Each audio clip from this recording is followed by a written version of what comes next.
Namaste everyone, this is Sandeep and welcome to my channel Only Study by Sandeep Diman. Today we are going to discuss lesson number 1 of unit 2 exercise we are going to do. First question is, mark whether the following statements about the speaker are true or false. Write T for true, F for false. So first statement here is, the speaker loves reading books. Is it true or false? Yes, it's true. The second is, he reads all kinds of books. True or false? True. He is by nature a dull and boring person. This is false. He was exciting, bold, adventurous. Okay. Next one is, he is bold, independent and adventurous. Yes, true. He does not wish to share his joy with others. This is false. He wanted to share. Okay. So it's false. Next is, he is creative and imaginative. True or false? Yes, true. He can imagine all the things. He understands the power of books. True or false? True. Next is, he does not recommend reading books to others. This is false. He recommend. Next question is, pick out words from the box to complete the following web chart. So in first one here you have places to see. Books, which places you can see, you have to find out from here, from the 8 box. So first I have already written this.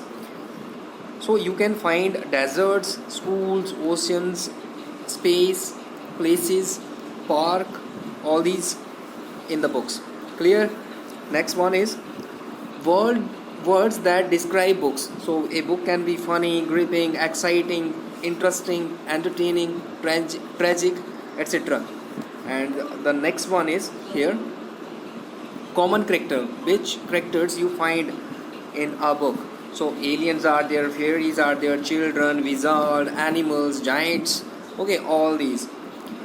Then after next question you have to complete the statement of this stanza. So here you have 8 box, you have to pick word from here. So first is, books are blank that fly blank. So books are planes that fly high above the clouds in the sky. I am the pilot, smart and clever, taking you to new places forever. Come, let us fly in wonderful plane. Okay, so this is what we have done. Next here are the names. These are the names of the writers, and here are the names of the books. You have to match them. Okay, so first book we have Alice in Wonderland. So Alice in Wonderland is written by Lewis Carroll. Next one is The Adventures of Rusty. It is written by Ruskin Bond. Next book is The Jungle Book. It is written by Rudyard Kipling. Swami and Friends. It is written by R.K. Narayan. Next is Sherlock Holmes. The Adventures of Sherlock Holmes. It is written by Arthur Conan Doyle. Oliver Twist. It is written by Charles Dickens. Next one, Gitanjali. It is famous book of Rabindranath Tagore. And last one we have Five on Treasure Island. It is written by Enid Blyton. So these all books you need to memorize the writers and the name of the books. This is all for the day. Be ready for the examination. Keep revising the syllabus. Thank you.